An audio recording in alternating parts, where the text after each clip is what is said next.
Hello, so this is my video about my research paper. So for my project, I decided to focus on theme parks and environmental themes in them, basically, and looking at Disney specifically. And I don't know if any of you guys have been in a theme park, but it's different than an amusement park where it's just roller coasters, where theme parks will have themed rides that take place in some kind of environment or like story or something like that that's being made through visuals. Through like video and like 3D sometimes, and animatronics, and sometimes like real plants or animals. And so I wanted to focus on the ones that are specifically about the environment, and also ones that are somewhat educational, because that's kind of the thing with some of these theme parks, is it's a form of edutainment, which is like education with entertainment, and it's like immersive. It's not the same thing as just watching a documentary or basically being taken through a documentary or like a museum. In Disney, at least, a lot of these rides are like these slow boat rides, which there's no like drops or anything like that. It's taking you through some kind of pavilion with all these exhibits and videos and special effects and things like that they do to talk about some topic. So I basically divided my paper into three parts. For the first one, I did some background research on Disney and the environment in general, and some of the other things the company has done related to that. So like the early history of their documentaries and just some of their animation stuff.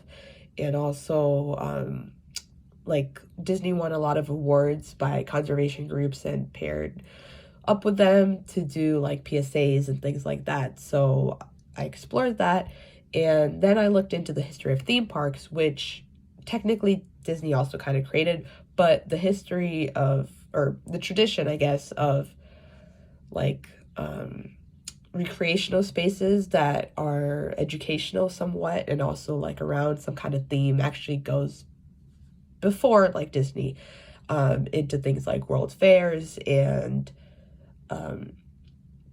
like retreats and things like that kind of engage more of an adult audience and are more educational in some ways. So yeah, I looked into that. And then finally, I looked into specifically Epcot, which is one of the theme parks at Disney World in Florida, which is more focused on educational things. So it's kind of structured to be more about science and technology and culture. So like half of the park is about like different countries and cultures, but the other one is more scientific, and they have a section with some environmental rides. So I looked at one that talks about land use and agriculture, and a different one that's basically like an aquarium. So I chose to do this because I think it's something that we should be looking at more in environmental humanities, things like ecotourism, and also because I wanted to explore some of the behind the scenes stuff from some of these things and be more critical about it, because obviously this is Disney, which is a large corporation with a lot of impact around the world, and some of the rides even are sponsored by other corporations like Nestle. And so that just kind of raises a lot of questions about what's the role of these corporations in discussing the climate and environment, and also what really is their motivation and the messages that they're giving, considering they might have some benefit with us, like just continuing consumerism and capitalism and things like that. But obviously, like, a lot of people come to these parks and really enjoy them, and I think that there is some beneficial impact that's being done by rides like these, and I wanted to talk about that.